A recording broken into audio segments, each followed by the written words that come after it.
This is where I live. I'm a housewife. My name is Ellen Jones. That Tuesday in July started out just like any other day the past few months. There was no warning it was to be the most terrifying day of my life. I remember thinking how tired I felt. Even the housework seemed drudgery and so meaningless with George confined to his bed. No one to see or care even. And then I got scared because I knew I was beginning to feel sorry for myself. George was the one who was ill, and he needed all of my thoughts and attention, and above all, my cheerfulness.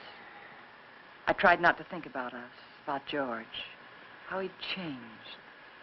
I told myself it was just my imagination, that things would be different when he was well and strong again. Then I thought I heard him call.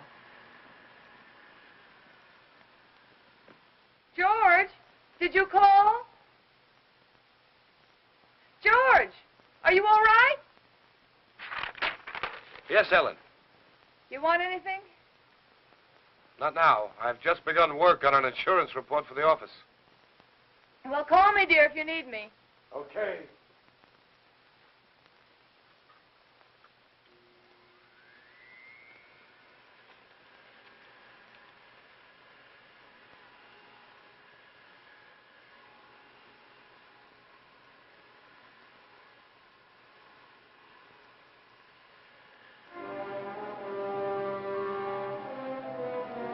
Somehow I had an odd feeling.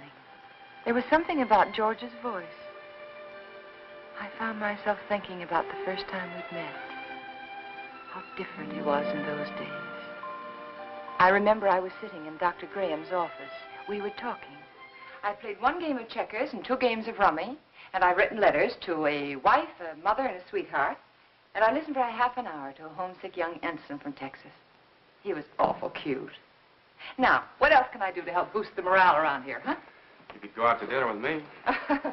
We get about halfway through the soup, and you get a call from the hospital. You're right. Mm-hmm. I guess my courting will have to wait till after the hostilities. There's a compound fracture down the hall who's waiting to see me, but I'll be tied up for a while. Oh? They tell me he's feeling blue. You see, his wife's expecting a baby in a minute. And I think he could stand some cheering up. It's practically done. See you later, Ranney. Oh, I'm sorry. They told me I could find Dr. Grahame in here. You ought to be along any minute. Why don't you come on in? Sure, thank you. Are you a patient here, sir? In a naval hospital? No. I'm just a friend of the doc's. Flew in last night with the ferry command. The only thing wrong with me is a double-barrel hangover. Too bad. Dr. Grahame will be detained, so I'm taking you for an airing. And maybe he doesn't want to go for an airing. He doesn't. There's nothing a woman likes better than shoving a man around.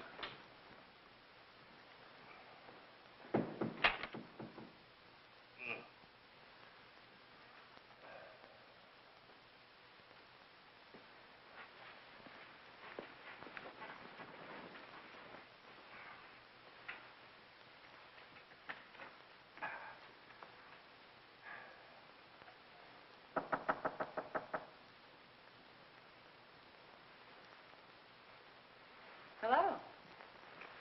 Hey. Who are you? I'm Ellen Brown. Doesn't suit you at all. It's much too plain. Oh, I'm sorry. I'd tell my parents about it, but they're still back in Kansas City. Now, what can I do for you, young man? I can think of a lot of things. Oh? Well, shall we begin with a game of cards? Mm-mm. Well, I could read the newspaper to you.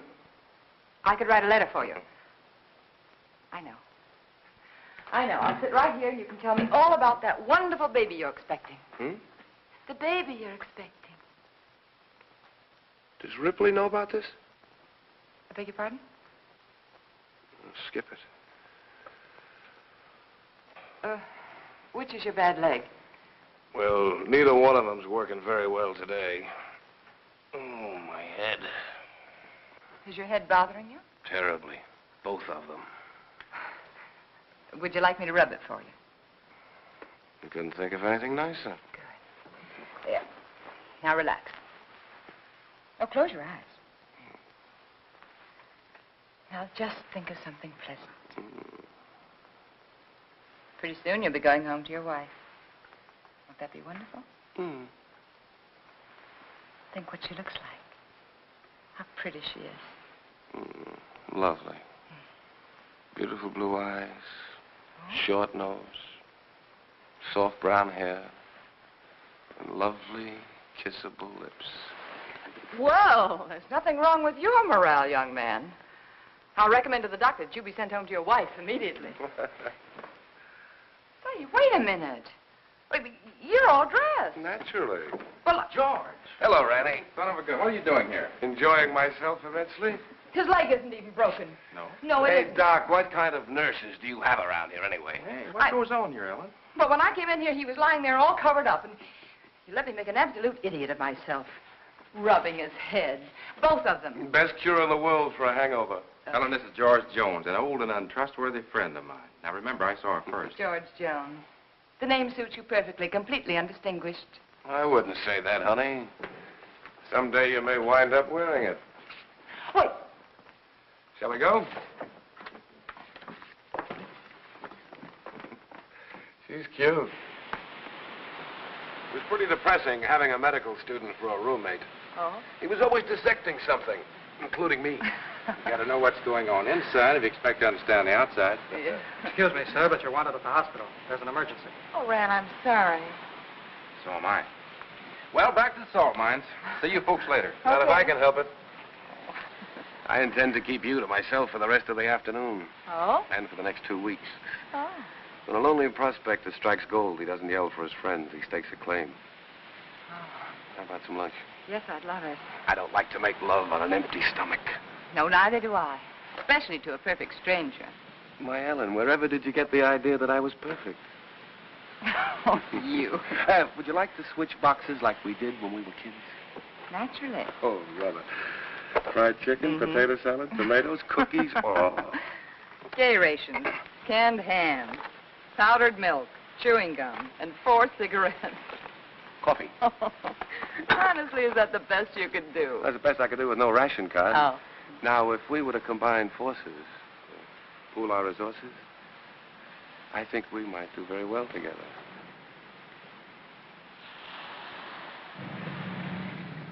Here we go. Bye, George, and good luck. Thanks, Rand. Goodbye, darling.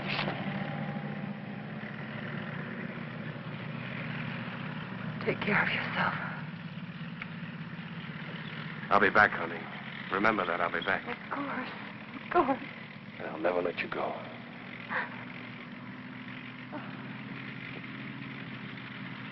Goodbye, darling.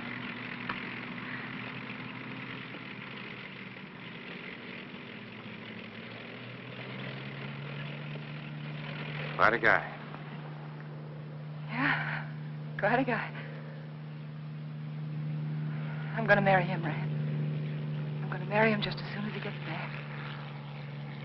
I figured as much.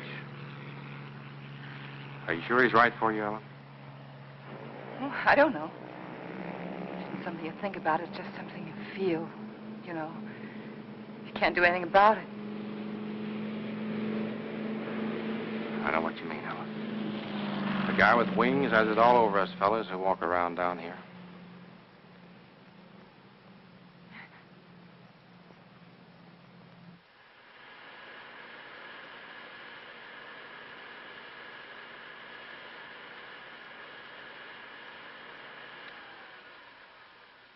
I'm coming up now, dear. Do you want me to bring you anything? No.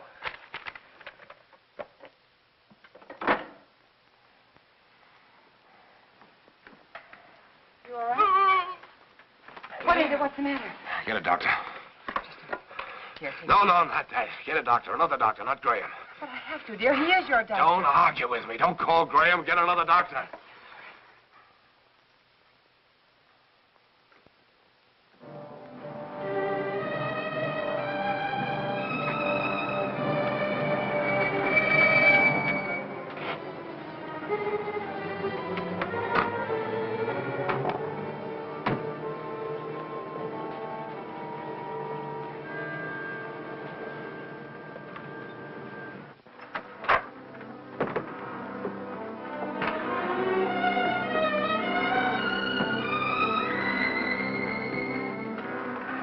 He didn't want the medicine, but I made him take it. Good girl.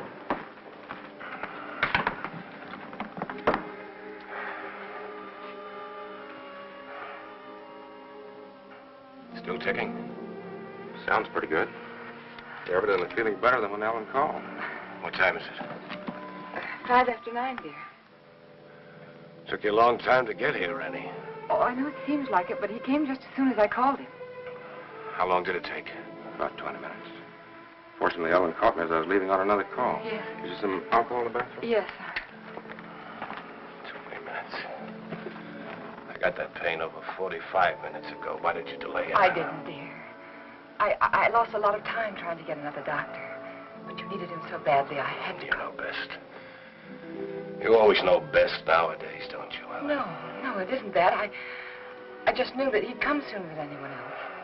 He's our friend, George. Fella's better already.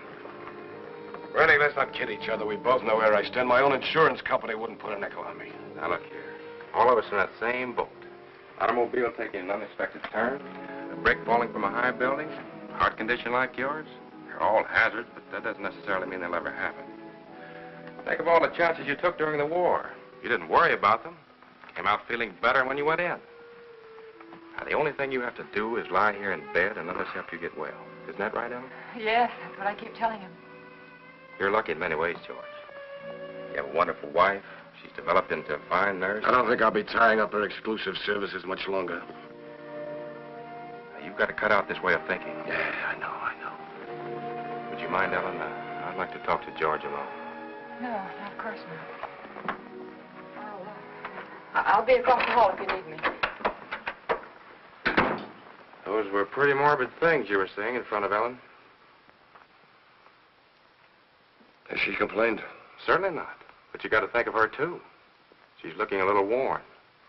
Now, when you get these ideas, try using a little mental therapy. Next, you'll be telling me I ought to see a psychiatrist. Might be a very good idea. You doctors are all alike. You can't cure a patient, you tell him it's all in his mind. I'm trying to help you, George. You know that. I'll drop in again this afternoon. Maybe we can talk this thing out. Yeah, maybe we can.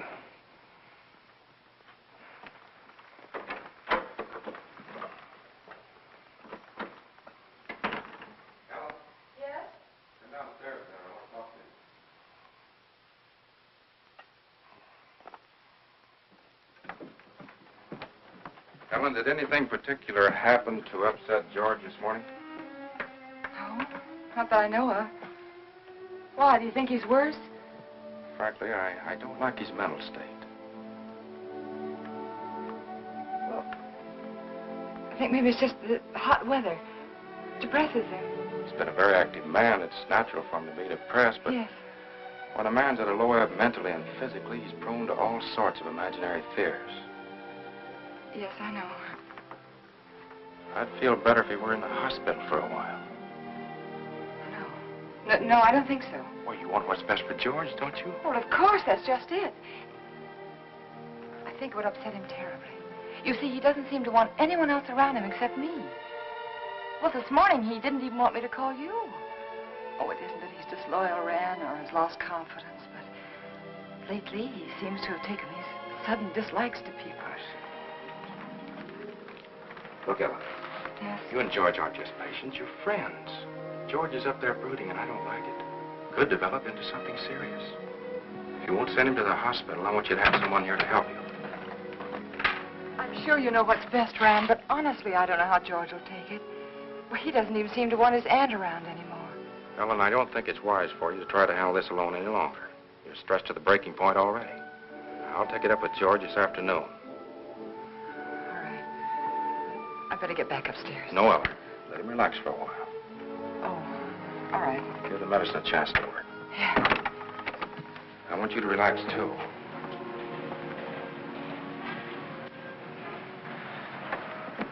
Remember now, you could call me anytime you need me, even if you just think you need me. Oh, thanks. I don't know what I'd do sometimes if I didn't remember that. Goodbye. Goodbye. You're doing fine. Thanks.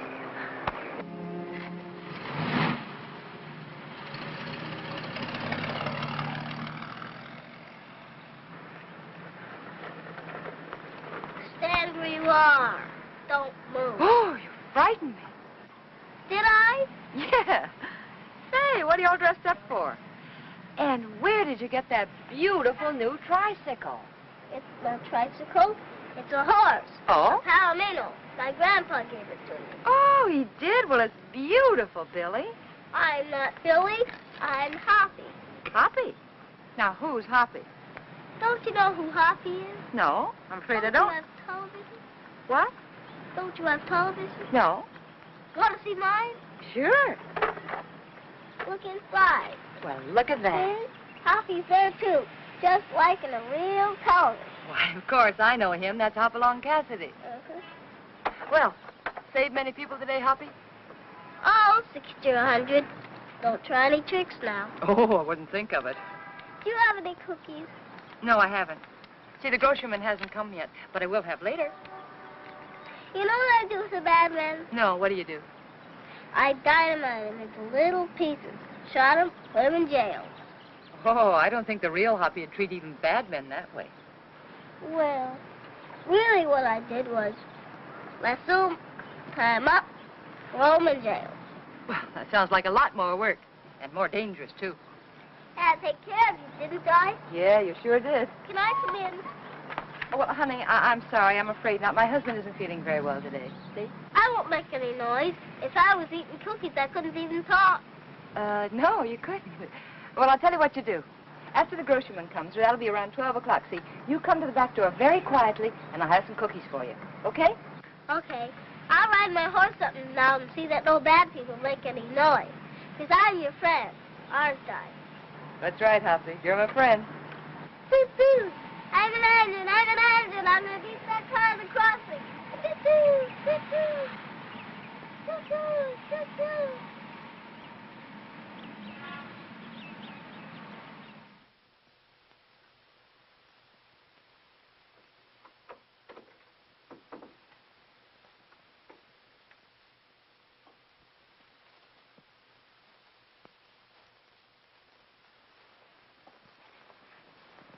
Well, George, you weren't out of bed just now, were you?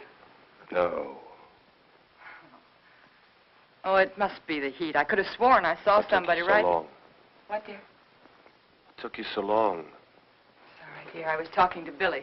I should say Hoppy. Let me change your pillow. You know, he's the little boy I told you about who just moved into the neighborhood. The one with the glasses, you know. Oh, he's an awful sweet little kid. What were you talking to Ranney Grahame about? That's what I'm interested in. We were talking about you, dear. He thinks you worry too much about yourself. I didn't. I don't know who would.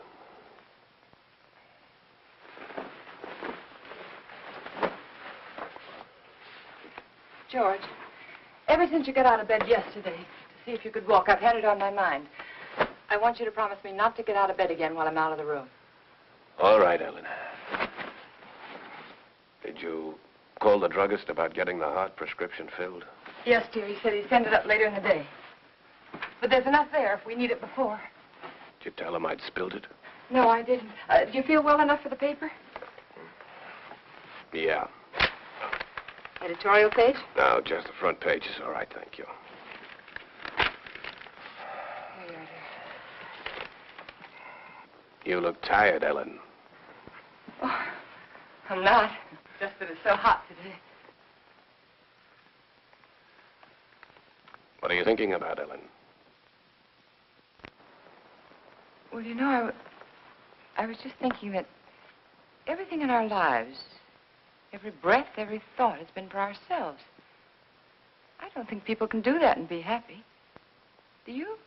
You're getting a little confused, darling. It was me that Ranney Grahame told to change my way of thinking. Oh, no. I mean, it was my fault, too. I just wasn't strong enough to help you. But we could change all that now. Ellen. Could make all the difference in the world, George. Come here, Ellen. Yes? What's the first thing you do? When?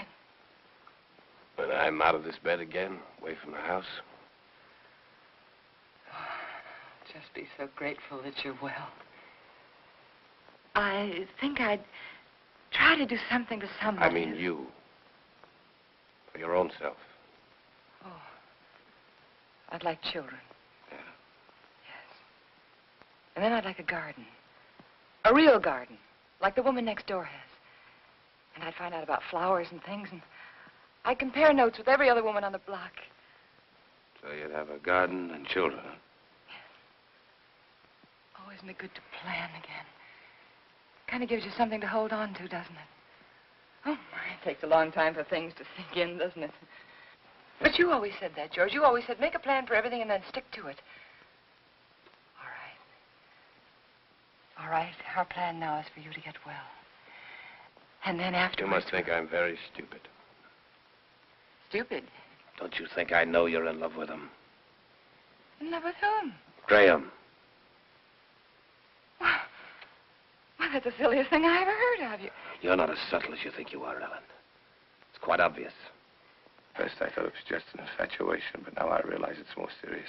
Serious to the point where my life is more in danger from your heart than mine. George, what are you talking about? I almost feel sorry for you, Ellen. He overrated you, Ellen, just as he underrated me. You haven't the courage or the intelligence he thinks you have. Please don't talk like... Do you suppose I don't know he told you to rake over these old coals this morning? No, dear, he didn't. Convinced me I was a failure by making me impossible promises? I know something about my own sickness. I know what happens to a man when you take away his self-respect. George, I know what happens when you constantly upset. George, this is wrong. I know it is. Please don't upset yourself anymore. Please. That's what he told you to do, isn't it? Did No. he also tell you to delay getting help to me like you did this morning? How could you do that, Ellen? How could you take a man of second-rate intelligence George, like dear, that? we'll do anything you say. I'll get another You didn't doctor know right what you away. were letting yourself in for, did you, Ellen? Please don't talk anymore.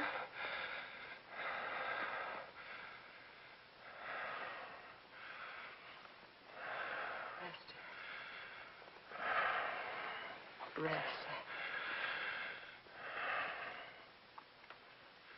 Oh, George, you just couldn't believe those things you've said about Dr. Graham. I don't even want to hear his name.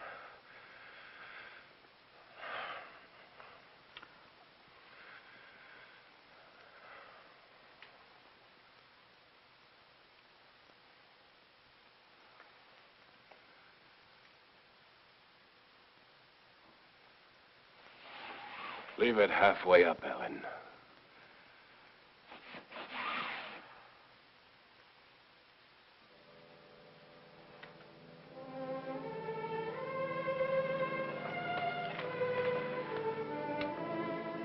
I was so hurt I could hardly keep from crying.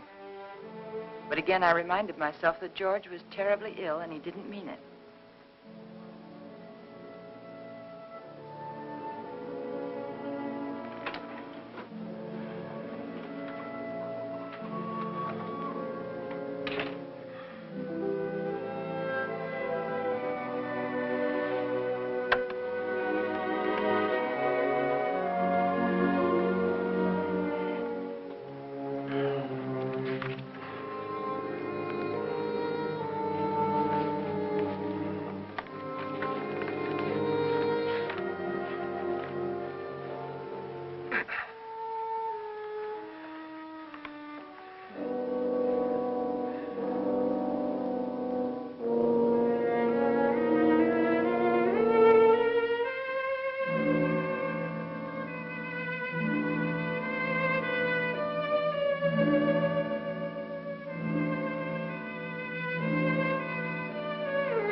I knew I had to keep doing something, anything. Anything to keep me from hearing George's words. He didn't mean them. He couldn't mean them. It was his illness, the heat. And when I took his lunch up to him, I'd be pleasant and cheerful as if nothing had happened.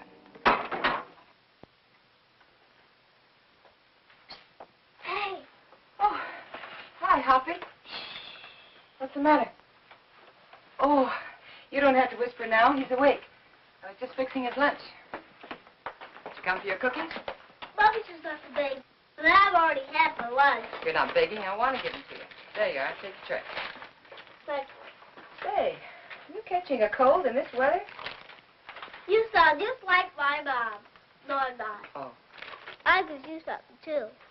Present for me? Uh-huh. Oh, Hoppy, how nice of it. I wonder what this could be.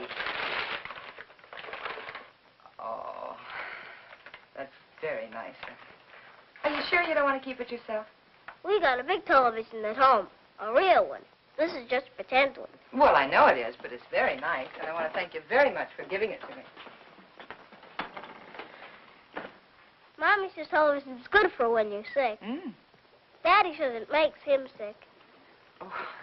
Mommy lets me look at television, so I stay in bed. Well, I think that's a very good idea. I'll have to tell my husband about that. Can I see him? I can play with him if he can't go outside. Oh, well, that's very nice of you, but I don't think he's well enough to see people, dear. I won't make any noise. I'll just eat my cookies and look.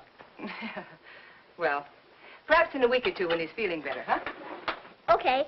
My horse is sick. I gotta go see my horse. Okay.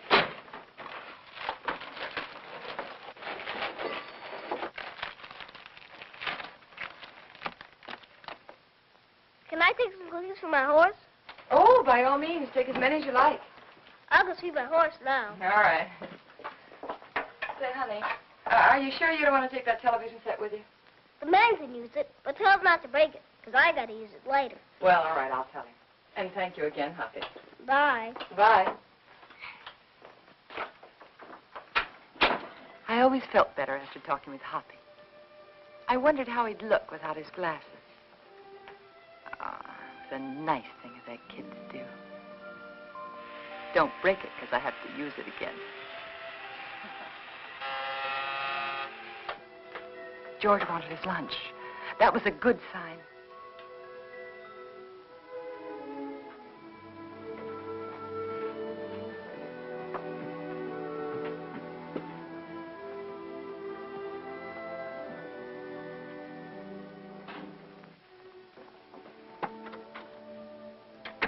Hungry? Yes, as a matter of fact, I am.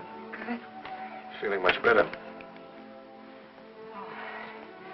Hoppy sent you a present. Television set.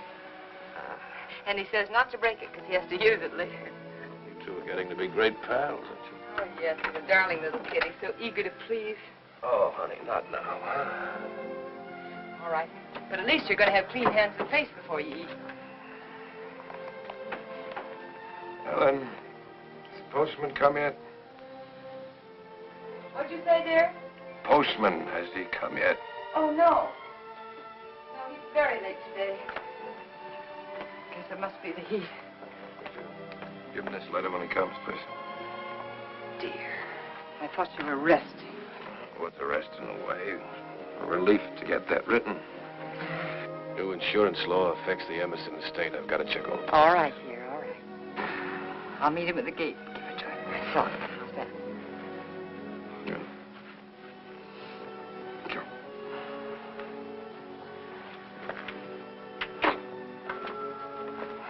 There you are. Looks good. Yeah, it is good. Oh, well, and letter. Oh, sorry. And if you finish before I get back, don't try to put that tray on the floor. You remember what happened the last time? Say, you really wrote a letter, didn't you?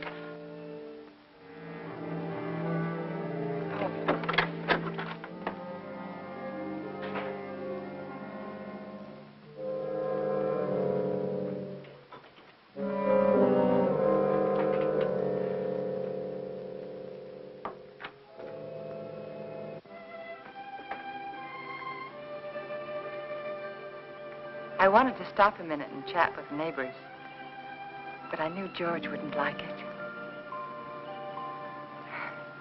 He didn't believe in neighbors. And then I saw the postman.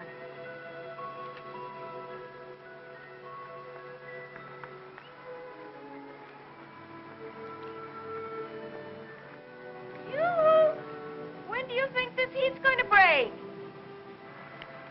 Morning, Mr. Carson. Oh, good morning, Mrs. Jones. Certainly is hot, isn't it? Oh, it sure is, especially with this mailbag. Looks heavy, all right. Now, if I'm all in now, I wonder what I'm going to be like this afternoon. Well, I guess I'll live. Yeah. Everything's so high, I've got to keep my nose to the grindstone. Yeah. Got a pension plan. Did I tell you about it? Yes, you did. Well, you got to follow it to a T. Every penny counts. Yes. You know, my wife doesn't understand that. She says I'm an old penny pincher. No. But I told her that... Mr. Carson, would you take this letter for me, please? Thanks. I'll swear, I bring in more mail than I take out. Well, I'm sorry. I'd run up to the mailbox with it myself, but I don't like to leave the house so long with my husband being ill and all, you know. No, I never figures how it slows me up lugging everybody's mail around this awful heat. Sorry. My feet are throbbing. Your feet ever... Yeah, I know just what you mean. You know, I ought to be way out in Pine Avenue and Merritt Street by noon. With the way I'm going, I won't be out there till 1 o'clock. Sorry. Well, with everybody giving me mail to take back. Is that mail for me? Huh? That mail, is it mine? Oh, yes. Excuse me. Thank you. It's all right. It's that retirement plan that keeps me going. Yeah, I'll bet it is. Well, thanks again, Mr. Well, Garcia. you're welcome. Well, glad to see your husband's well enough to be up, Mrs. Jones. Goodbye. I wish I could lie down for a while.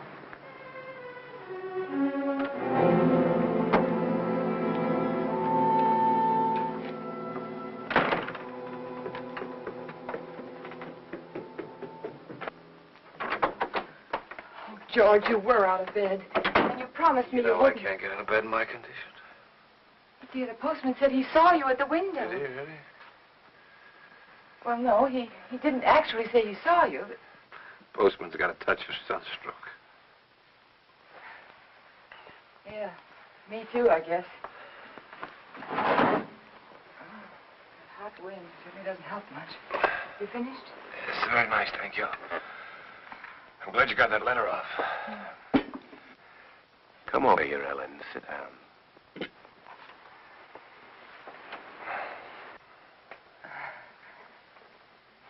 Would you like your Aunt Clara to come up and visit for a little while today? It's pretty hot for the old girl. Oh, she'd love it if you asked for her. You're the apple of her eye, you know. I always was. You know, Aunt Clara gave me a toy when I was a kid. A toy I was crazy about. My mother used to tell her she gave me too much, but I can still remember that toy. It was a bottle with a small, absolutely perfect sailing ship built inside of it. You know, I was so crazy about that toy, I wouldn't let anybody touch it. Oh? Not even my mother. One day I was making a garden, making a garden in the backyard. A neighbor boy came running out of my house with my ship in his hand. Somehow I got it away from him without breaking it. I don't know what I said to him, but he looked awfully scared and white. And suddenly I was frightened too, thinking he might have broken it, the ship, I mean. I picked up the little rake I'd been playing with and began hitting him with it. And where his face had been so white, it was all blood. I think I might have killed him if Mother hadn't come out. She took him into the house and into the bathroom, washed his face. They were both so excited that I felt safe. I had my little ship again. When the neighbor boy stopped crying, Mother turned to me and she said, "Give it to him." She sounded so strange and quiet, I knew I had to. He held out his hand. I could see he hadn't learned anything, so I handed him the ship. But just as he was about to take it, I let it drop on the tile floor and I stepped on it. You'd never have known what it was, but somehow or other it was mine. Mine more than it had ever been before. I remembered every little perfect thing about that ship. But to them it was just a mess of broken glass and matchsticks on the bathroom floor. Ellen, you know who that neighbor boy looked like? You know, very much like Graham. Your Dr. Graham was going to find himself in exactly the same position as that little boy. But we're not going to have him here again. But that doesn't change the fact that you're wrong about him. He's been wonderful to you, so thoughtful and given you so much time. Maybe that's because he's a bachelor, huh? No home life. He's been a good friend to us. Ellen, time's limited, so you must listen carefully. Ranney Grahame may have you, all right. But he'll be disappointed with what he gets. George, please. George, I can't let you talk this way anymore. I'll fill this up.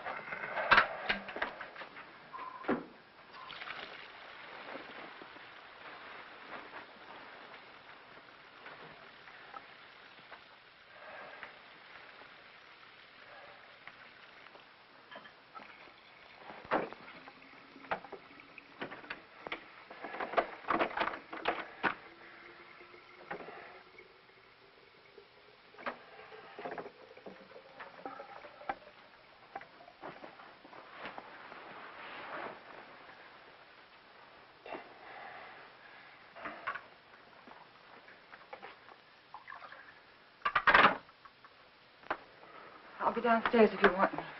You'd better wait, Ellen. I've written the district attorney asking him to make a complete investigation if anything happens to me today before he can get help to me. Why do you torture yourself like this? Why do you imagine things that don't exist? A letter exists. It proves you're trying to kill me. But I'm not. I'm not. If I can't help you, George, then I'm going to get someone else in who can. It's not me that needs help now, Ellen. You gave that letter to the postman yourself just a while ago. Yes? Yes, I gave him the letter, the one that you wrote about insurance policies. I knew you wouldn't recognize a district attorney's name if you saw it. Nobody ever does. Isn't that strange? Everybody knows he's a district attorney, but nobody ever knows his name. We are going to get someone else in, another doctor, because this is all in your mind. My mind is fine. Just to reassure you on that point, let me tell you that letter was about insurance. I told the district attorney how much insurance we had on each other's lives. And if either one of us died, the other would do very nicely for the rest of his life, or her life very comfortably indeed. Oh. I also told him how you and Dr. Grahame, how you were working together to aggravate my condition so it wouldn't look like murder. George! I also told him how you were gradually giving me overdoses of the heart medicine. But that isn't true. Anyone would know that isn't true. Would they? Why is that bottle almost empty, huh?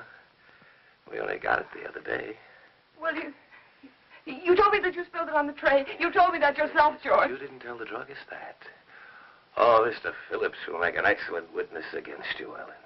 He'll be the first if anything happens to me. And let me tell you, there'll be others. The letter takes care of everything. The druggist, the medicine, the doctor, he's in it too. Oh, you've implicated your old friend Grahame, you know. Nothing's going to happen to you. I don't know whether you're doing this to frighten me or not, but I'm going downstairs and get that letter back from that postman. You're not going anyplace anymore, Ellen. Because I'm going to kill you. Yeah, I decided that definitely this morning.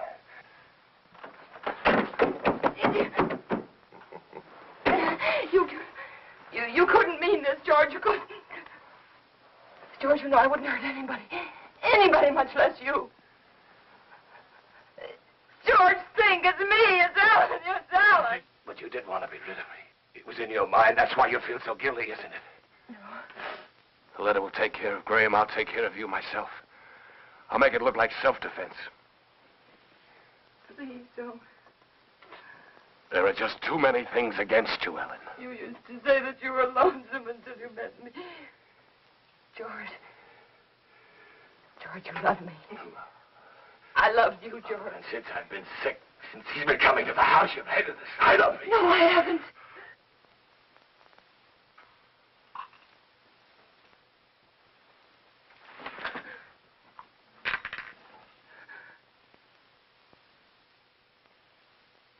Oh.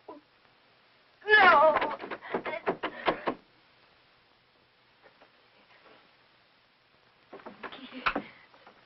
Keith.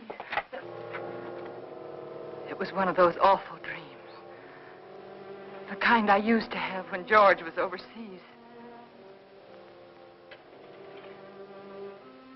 That man lying there was George, my husband. He was dead. He died trying to kill me.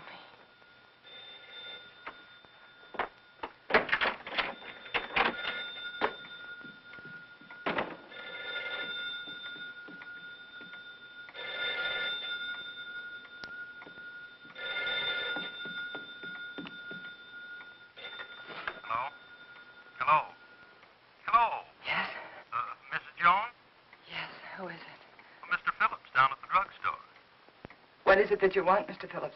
Well, it's about that heart medicine you want refilled. Yes? Can't refill it without another prescription. I see. We'll just let it go. Let it go? That is, until I talk with Dr. Grahame. Oh.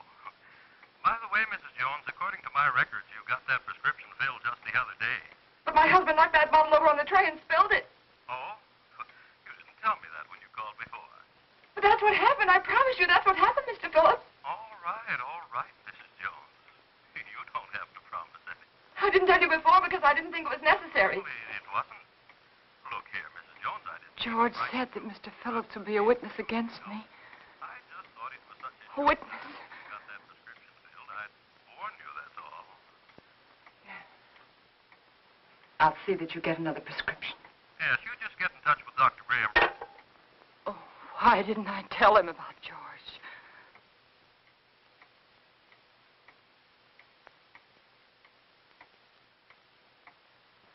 That letter.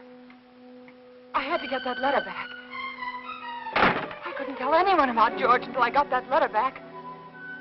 I could feel the woman next door watching me. Maybe she'd be a witness against me, too. She could tell them how I ran out of the house and then back in again. How strangely I was acting. It wouldn't matter what she thought if I could only get that letter back. I tried to think, which way did he go?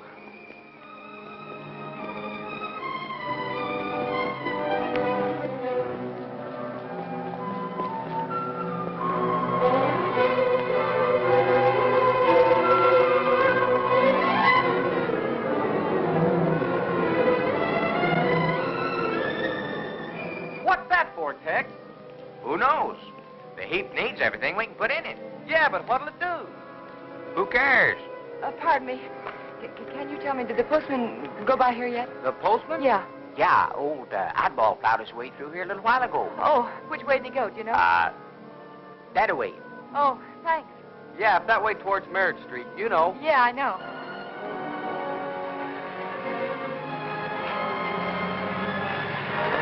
Oh, I'm sorry.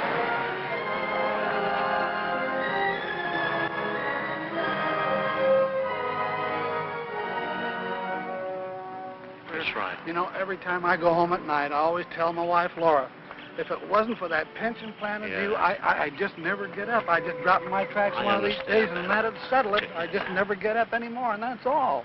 You know how it is. Hello, when Mr. Carson. See you later, Joe. See you later, Mr. Jones. Well, Mrs. Jones, what are you doing out this way? I was visiting a friend. Oh, that's nice. I wish I had more time for visiting. But by the time I get home at night, I can just hardly make it up the stairs. I tell Mr. my Carson, wife remember that, that letter I gave you this morning? I suppose so. I pick up funny letters. Why, what about it? Well, I know it seems silly, but I mailed it by mistake. It wasn't even finished. Yeah. Now, what did you do that for? Well, I don't know. I guess I was just so busy. Finish it up and mail the rest of it tomorrow. They'll get it in 2 installments. Now, you wouldn't want me to do that. May I have the letter, please? First, I pick them up and carry them around for miles, and then they want them back again. Well, I'm sorry, but you can understand why I wouldn't want it to go out unfinished. Yeah, I guess so, but all these delays count. Keep me on my feet longer than I ought to be. Well, it won't be much trouble, will it? Yeah, here it is. Thank you. Now, look, you shouldn't have given me this letter in the first place. Why? Giving me this letter is just like putting it in the mailbox. Now, you wouldn't expect to get this back from the mailbox, would you? No, but surely you can make this a session. After all, Isn't this fellow the district attorney? Yes. Yes, my husband read about some graft in the newspaper, and he wrote to the district attorney about it. Oh, your husband wrote the letter? Yes. Thought you said you wrote it. Well, what's the difference? He's my husband. Oh, it makes all the difference in the world, Mrs. Jones. But why? It's one of our strictest rules. We can't return a letter to anyone except the person who wrote it. But, Mr. Carson, my husband's sick. You know that, and he sent me to get the letter back. Yes, I know that. Oh, don't be so obstinate. You know it's all right. He's sick. Give it to me. Obstinate. Now, how do you like that? After standing here patiently in all this heat trying to reason with you, you're the one that's being obstinate. You don't seem to realize it's against the rules. Well, what do you care if it is against the rules? I have to care, but you don't. You're not the one who'd get fired. Oh, I'm sorry. I'm very sorry, Mr. Carson. I forgot what it means to you. Your responsibility and all. It must be this terrible heat. Please. I know how anxious my husband is to get that letter back. It was my fault. You see, I mailed it by mistake. He's awfully upset with me. He's very angry with me, Mr. Carson. Couldn't you please help me? Couldn't I please have the letter back? Well, tell what I'll do. Yes? I'm all through the route until this afternoon's delivery, and since it's so important, like you say. Oh, it is. Well, if you'll give me a lift back to town in your car so as I won't lose any more time. I will. I'll go over to your house with you right now and give the letter to Mr. Jones personally. No, you can't. But, Mrs. Jones, this way I'll be sticking to the rules and your husband will get his letter back. But my husband didn't sleep last night. Annie fell asleep just before I left, and I wouldn't want to wake you. I'm trying to do the right thing by everybody concerned. But it seems to me you don't want to cooperate, and I'm not going to risk losing my job for anybody. I'll try to understand. No, I can't talk about it any longer. Can't waste any more time. Do you want me to take the letter to your husband personally, or don't you? No. All right, then I'll take it to the post office like I'm supposed to. You can go down there and get it from the superintendent. Superintendent? Yeah, he's got more authority than I have. Maybe he'll give it to you. I see. But you better not waste any more time. Once I bring the mail in, they send it out right quick. Oh. Once it leaves the post office for delivery, nobody can stop it. The post office downtown? Yeah. Yeah, thanks. Oh, Mr. Carson, how do I get there? The shortest way on. Right on down the boulevard, shortest. You can't miss it. Thanks. How much time do I have, do you think? Oh, about 2:30, maybe a little before. Thank you.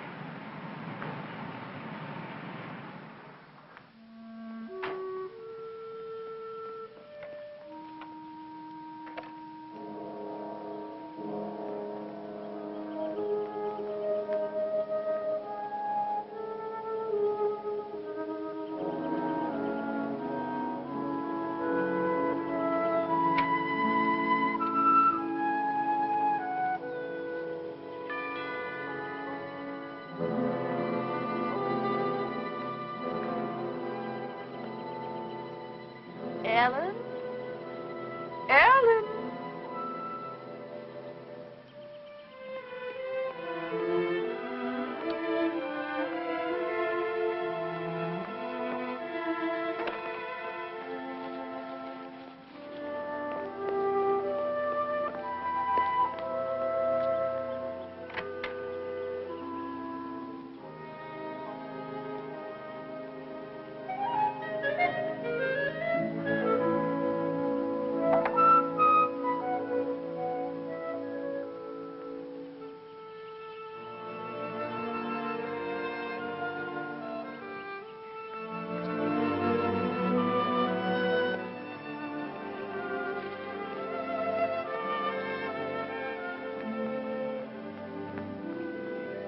Pardon me. Yes? Have you seen Mrs. Jones this morning? Yes, she went out about half hour ago. Went out?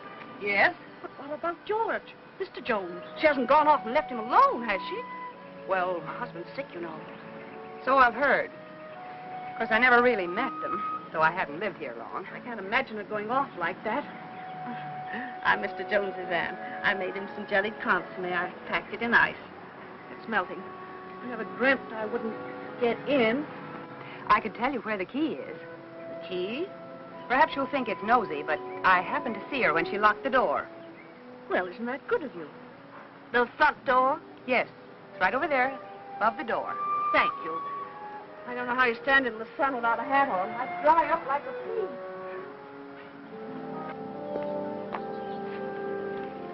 The top of the green shutter, the far side of the door.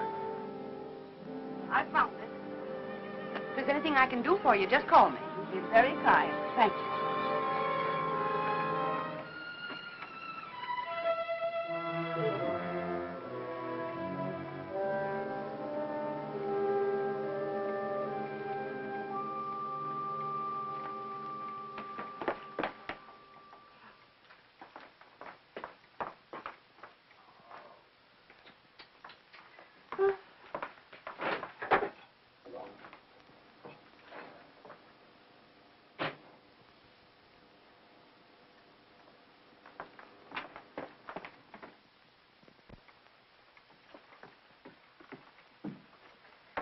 Aunt Clara. Ellen, where have you been? Have you been upstairs? Well, I was just going up. Oh, why are you so out of breath?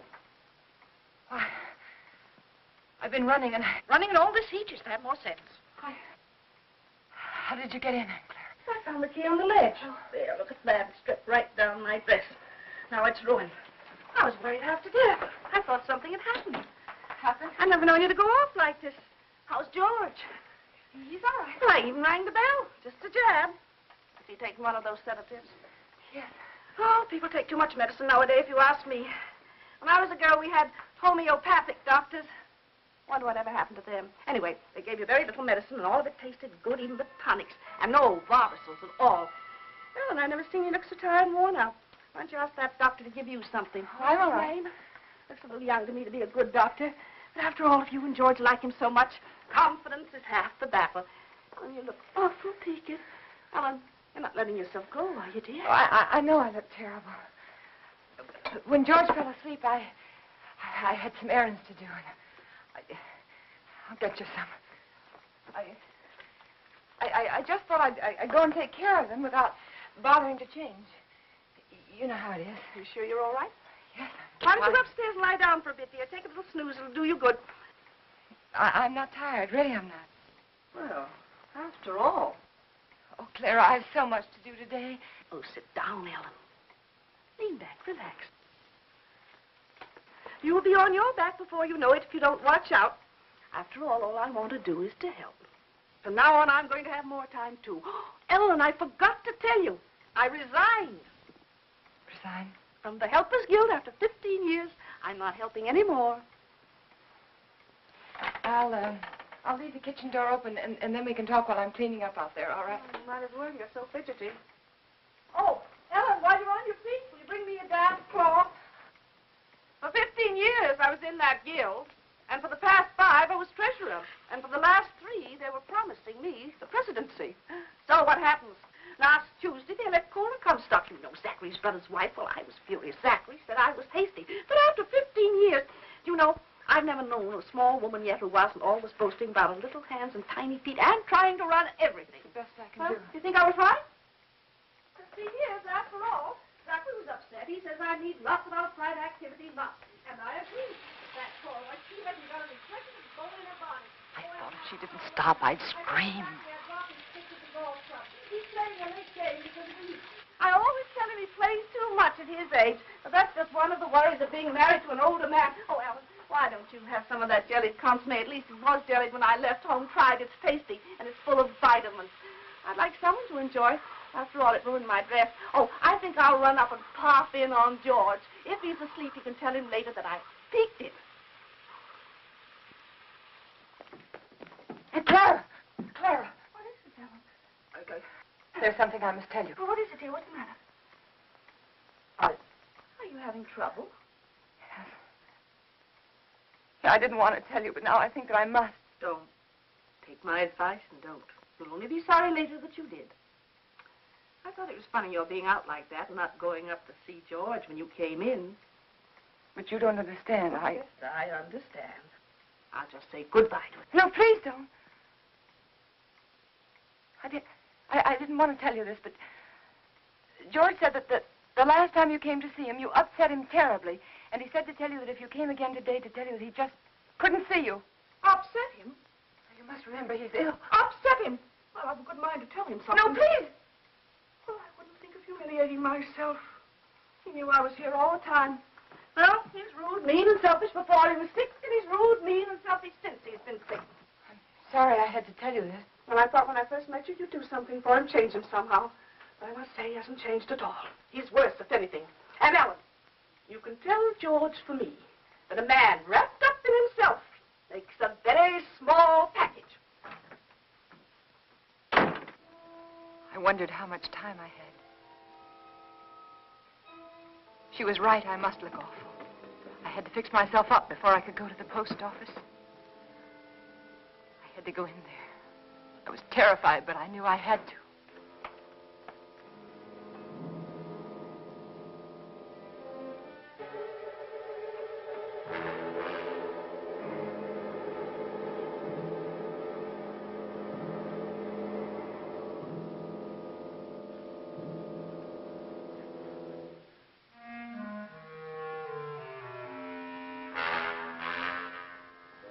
George, he was dead. I mustn't let myself think about it. I mustn't think about anything until I get that letter back. That letter that said I killed him. Maybe it was a dream. No, it wasn't. I must fix my face. I must look presentable. Like any other housewife making a simple request for a letter. A letter that was mailed by mistake.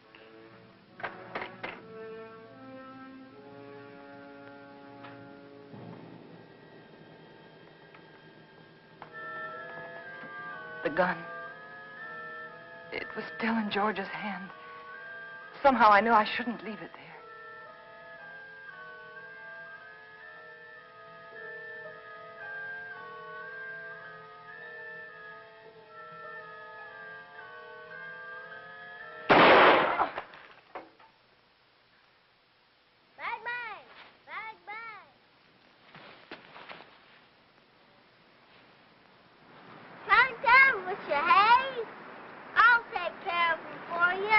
It's all right, Hoppy. It was the radio. I just turned it off. Need any help? No. No, everything's all right. I see it. Bang, bang. Bang, bang. Hi, gotcha. I prayed that no one else had heard that shot.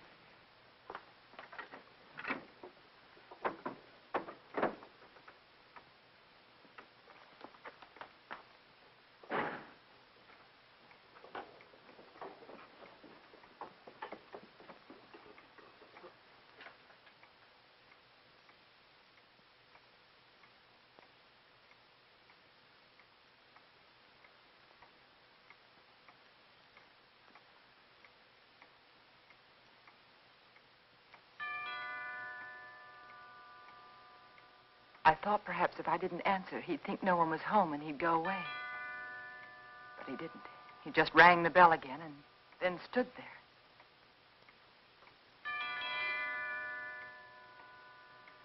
Then I knew I had to get rid of him.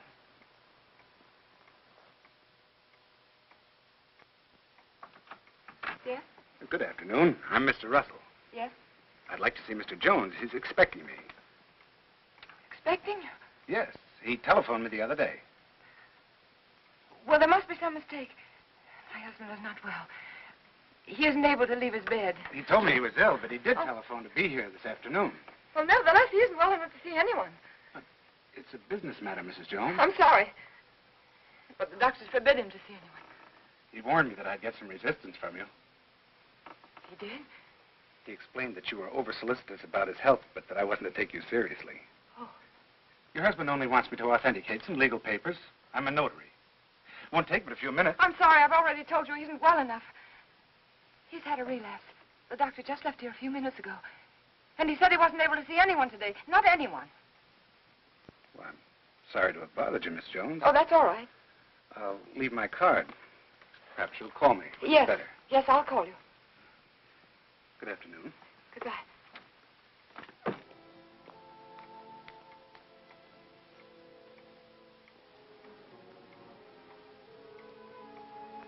Could he be another witness? Couldn't think what I'd said to him. Oh, I'd have to be more careful.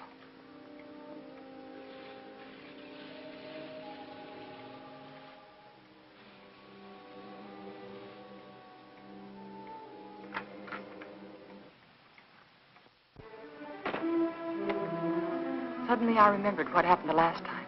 I had to be sure no one could get into the house.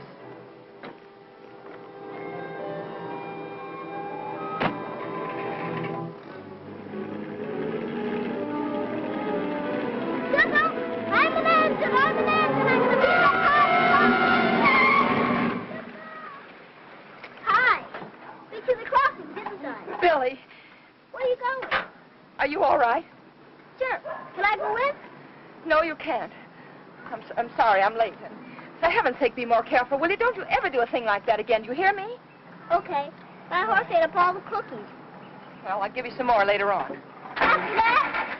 Yes, after nap. Now, you stay right there in that driveway until I get out. You understand? Okay.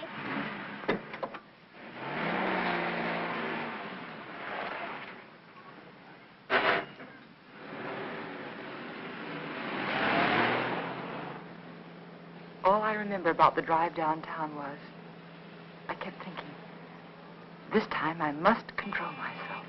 I must keep calm.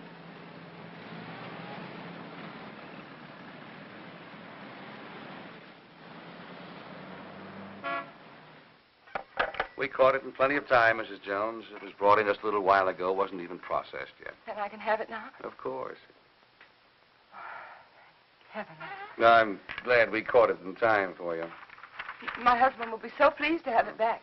I'll give you one of our regular forms here. A form? Yes, one of these. Oh. You mean I can't take the letter with me now? Just take the form home to Mr. Jones, have him fill it out, and when you bring it back, I'll have the letter right here, and I'll give it to you. But why is that necessary? Just regulations. Oh. Among other things, it'll give me a chance to compare Mr. Jones's handwriting with the writing on the envelope. Well, I can assure you it's my husband's handwriting. Yes, I'm sure, yes. Yes. But I must have one of those forms for my records. Oh. But my husband's been very ill, and everything bothers him so. And if I don't have this letter for him when I go home, he'll be awfully upset. Why should he? Well, you see, I'm afraid that he said a lot of very strong things, and he regrets them now. You can explain to him that it won't be delivered. It'll be held right here till the form comes back. Yeah, but it's so hard to reason with a person who's ill. Well, you know how it is. They exaggerate the importance of everything. And what with his heart condition, I wouldn't want to take a chance. Really, I must have the letter for him when I go home now. I must. Mrs. Jones, I think I can take a chance.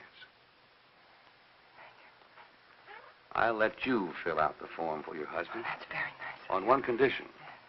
I, of course, must make sure the contents of the letter. What do you mean? It'll be strictly confidential, but of course the letter must be opened and read.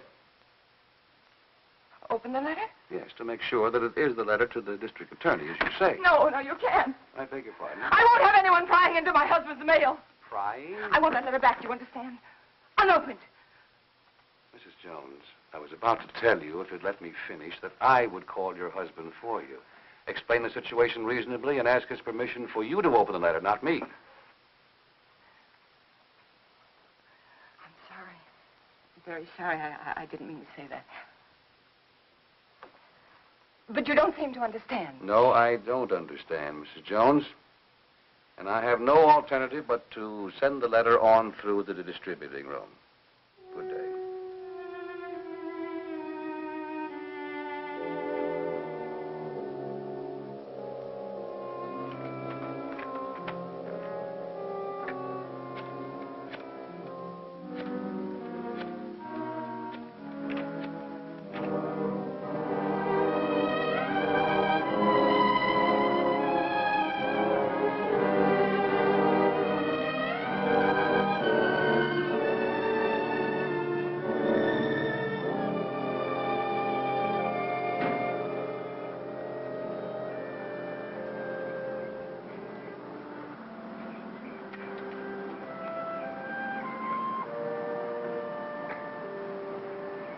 Jones.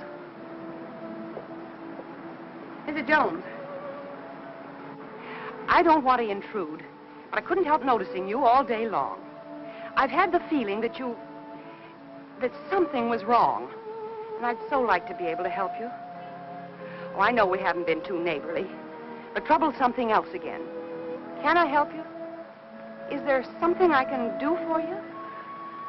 Of course, I know you're anxious to get up to your husband, so you run up and see if he's comfortable and settled, and then you come over. Or call me. I'll be waiting for you. She was kind. She might have been my friend. She might have helped me.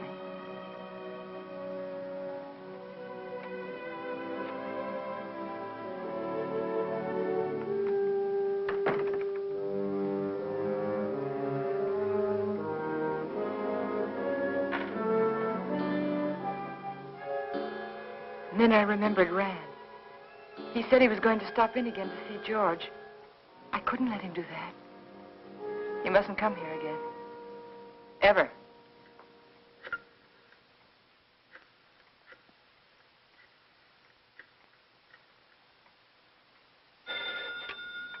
Dr. Graham's office. Hello, this is Mrs. Jones. Is Dr. Graham there?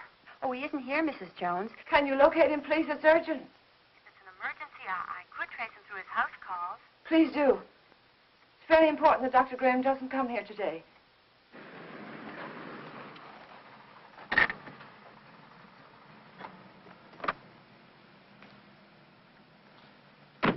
Now, I hope you understand. Of course. I'll do my best. Goodbye. Bye.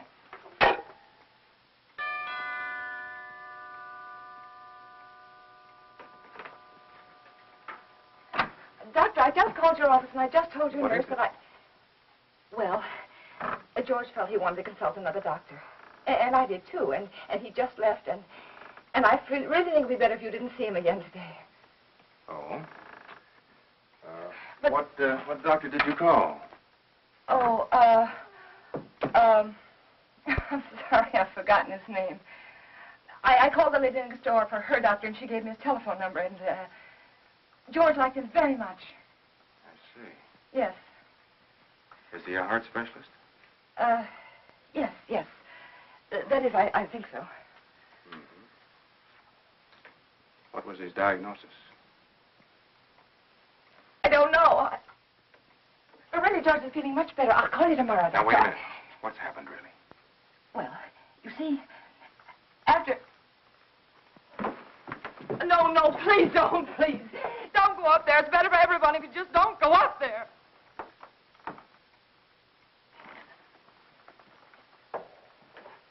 Helen. Is he dead? Yes. He had a gun. He tried to kill me, but before I could shoot, he...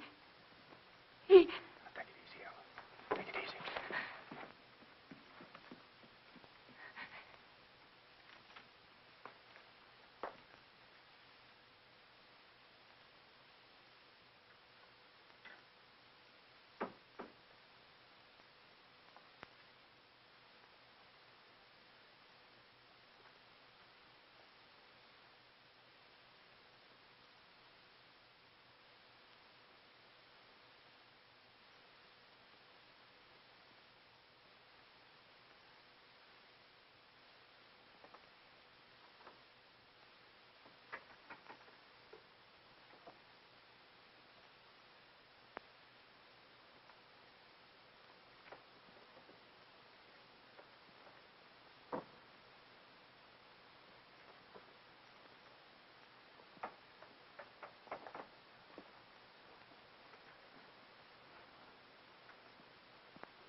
And so I took the gun out of his hand, and I hid it.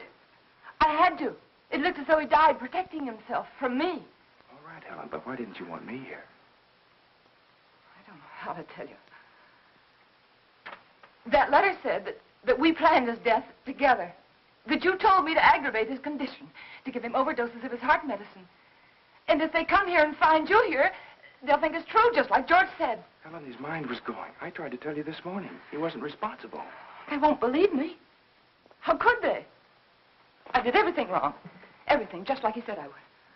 The druggist, and then the postman, and then the superintendent. And I even lied to his aunt. They'll all think I was guilty, all of them. You're not guilty, Helen. Remember that. Oh, I know. The police will be here any minute now. You better go. You better go right now. Helen, where are you going? I don't know. There's no sense in running away now. Go to the door. Helen. Go to the door.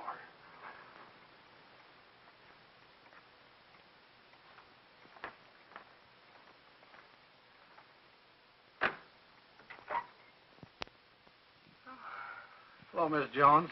I got a letter for you this afternoon. I didn't put it in the slot because, well, I guess I should feel kind of funny coming here like this after what happened between you and me this noon. But it's all right. I understand.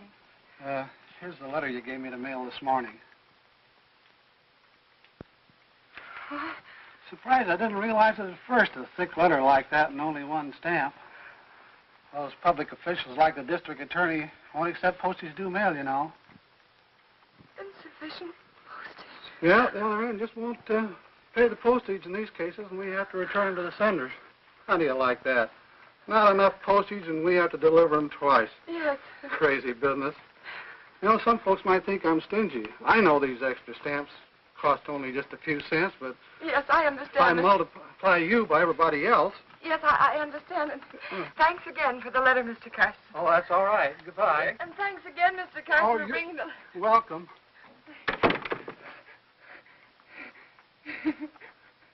Oh, it's so funny. It's so funny. Go ahead, it'll do you good.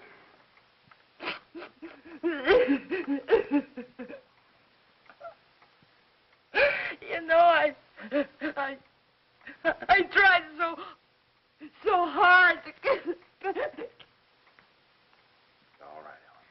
You've got it now.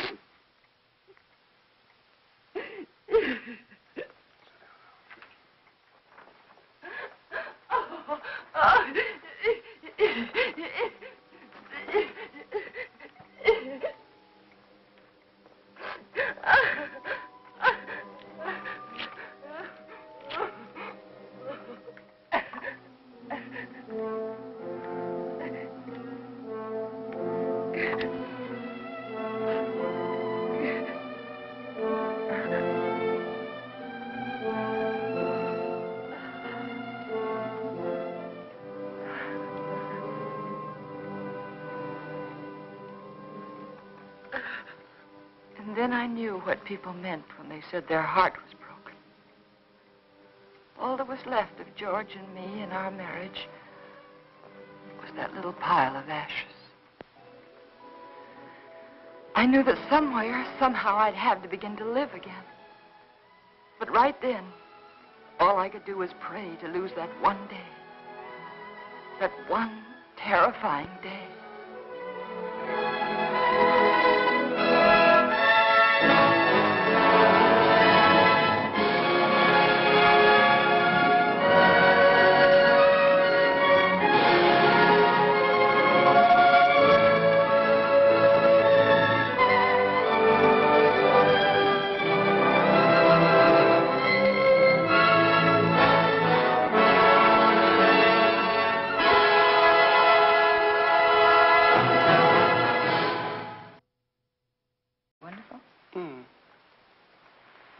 Think what she looks like. How pretty she is. Lovely. Beautiful blue eyes, short nose, soft brown hair, and lovely, kissable lips. Well, there's nothing wrong with your morale, young man. I'll recommend to the doctor that you be sent home to your wife immediately. Say, wait a minute. Wait, you're all dressed. Naturally. Well, George.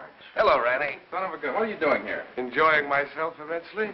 his leg isn't even broken. No? No, it Hey, isn't. Doc, what kind of nurses do you have around here anyway? Hey, what goes on here, Ellen? But when I came in here, he was lying there all covered up, and he let me make an absolute idiot of myself. Rubbing his head. Both of them. Best cure in the world for a hangover. Ellen, this is George Jones, an old and untrustworthy friend of mine. Now, remember, I saw her first. George Jones. The name suits you perfectly, completely undistinguished. I wouldn't say that, honey. Someday you may wind up wearing it. Wait. Shall we go? She's cute. It was pretty depressing having a medical student for a roommate. Oh? He was always dissecting something, including me. You got to know what's going on inside if you expect to understand the outside. Yeah. Excuse me, sir, but you're wanted at the hospital.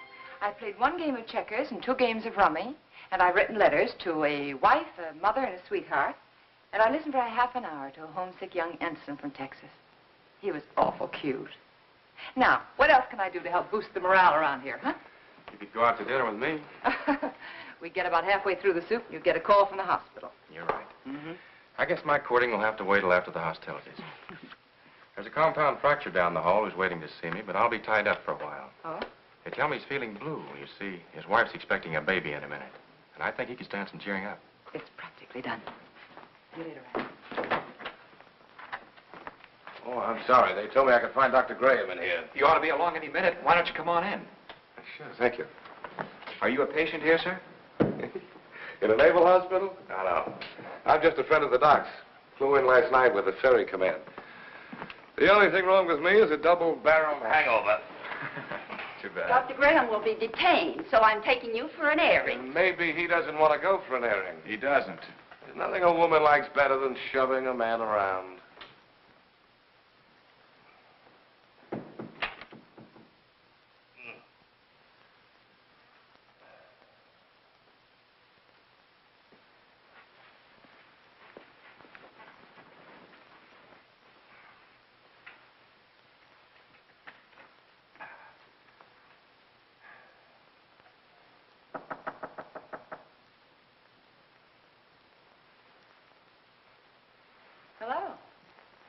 Hey.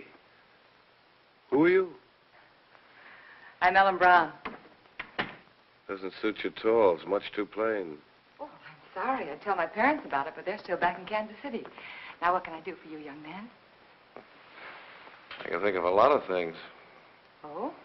Well, shall we begin with a game of cards? Mm-mm. Well, I could read the newspaper to you. I could write a letter for you.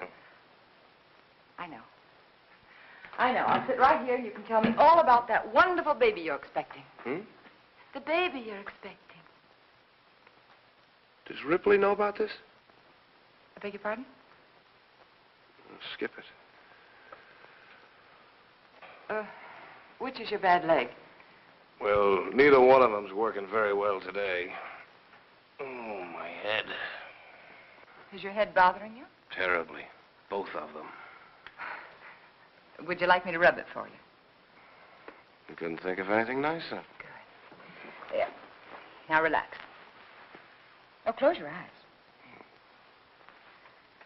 Now just think of something pleasant. Pretty soon you'll be going home to your wife. Won't that be...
This is where I live.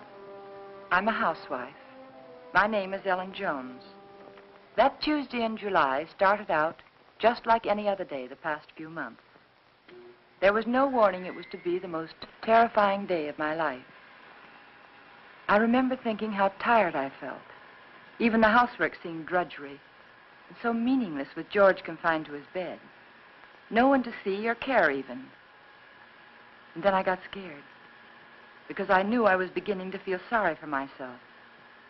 George was the one who was ill, and he needed all of my thoughts and attention, and above all, my cheerfulness. I tried not to think about us, about George, how he'd changed. I told myself it was just my imagination, that things would be different when he was well and strong again. Then I thought I heard him call. George, did you call? George, are you all right? Yes, Ellen. You want anything? Not now. I've just begun work on an insurance report for the office. Well, call me, dear, if you need me. Okay.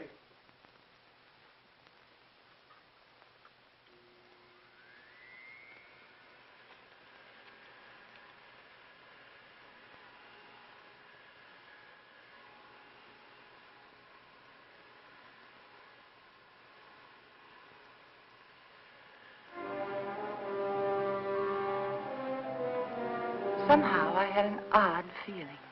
There was something about George's voice. I found myself thinking about the first time we'd met. How different he was in those days. I remember I was sitting in Dr. Graham's office. We were talking.